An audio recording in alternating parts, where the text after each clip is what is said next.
మార్కాపురం జిల్లా గిద్దలూరులో కేంద్ర 2026-27 బడ్జెట్పై సిఐటియు నేతలు తీవ్ర విమర్శలు చేశారు. వెనుకబడిన ప్రాంతాల అభివృద్ధికి న్యాయం చేయకుండా రాష్ట్రంపై కేంద్ర ప్రభుత్వం చిన్నచూపు చూస్తుందని ఆరోపించారు. ఏపీ రాష్ట్రానికి ప్రత్యేక హోదా అంశాన్ని పూర్తిగా పక్కన పెట్టి రాష్ట్రానికి తగిన నిధులు కేటాయించలేదని ఆవేదన వ్యక్తం చేశారు. వెనుకబడిన ప్రాంతాలు, పోలవరం వంటి జాతీయ ప్రాజెక్టులపై కేంద్రం నిర్లక్ష్యం చేసిందని విమర్శించారు. ఉపాధి హామీ, ఐసిడిఎస్, మధ్యాహ్న భోజనం వంటి సంక్షేమ పథకాలపై నిధుల కోతలు ప్రజల జీవనంపై దెబ్బ కొట్టారని తెలిపారు. ఈ బడ్జెట్ సామాన్య ప్రజలకు వ్యతిరేకంగా కార్పొరేట్ వర్గాలకు మేలు చేసే బడ్జెట్గా మిగిలిందని సిఐటియు నేత ఆవులయ్య తీవ్రంగా ఖండించారు.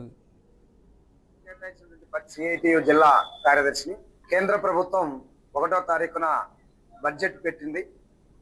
ఈ బడ్జెట్ చూసుకున్నట్టయితే ఆంధ్రప్రదేశ్కు వెనుకబడ్డటువంటి ఆంధ్రప్రదేశ్కు ఏమేగాని ఇచ్చినటువంటి అంశం బడ్జెట్లో కనపడతా ఉంది. ఇవాళ రైల్వే జోన్కు సంబంధించింది కావచ్చు, లేదు వెనుకబడ్డటువంటి జిల్లాల అభివృద్ధికి సంబంధించింది కావచ్చు, లేదు కొన్ని కీలకమైనటువంటి ప్రాజెక్టులకు సంబంధించింది కావచ్చు, లేదు పరిశ్రమలు ఏర్పాటుకు సంబంధించింది కావచ్చు, వీటిల్లో చూసుకున్నట్టయితే కేంద్ర ప్రభుత్వం కేటాయించినటువంటి బడ్జెట్లో ఏ ఒక్క రూపాయి కూడా వచ్చినటువంటి అంశం కనపడలేదు.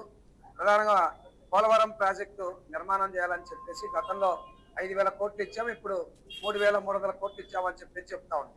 గతంలో 5,000 కోట్లు ఇచ్చి ఇప్పుడు 3,300 కోట్లు ఇస్తే దాదాపు 1,400 కోట్ల రూపాయల దాకా తక్కువ ఇచ్చారు. మన పోలవరం ప్రాజెక్ట్ ఎలా పూర్తవుతుంది, దాని ద్వారా నీళ్ళు ఎలా వస్తాయని మనం ఆలోచించాలి. మూడవది, వాళ్ళ వెనకబడ్డటువంటి ప్రాంతాలు మన మార్కాపురం జిల్లా కావచ్చు, ఒంగోలు జిల్లా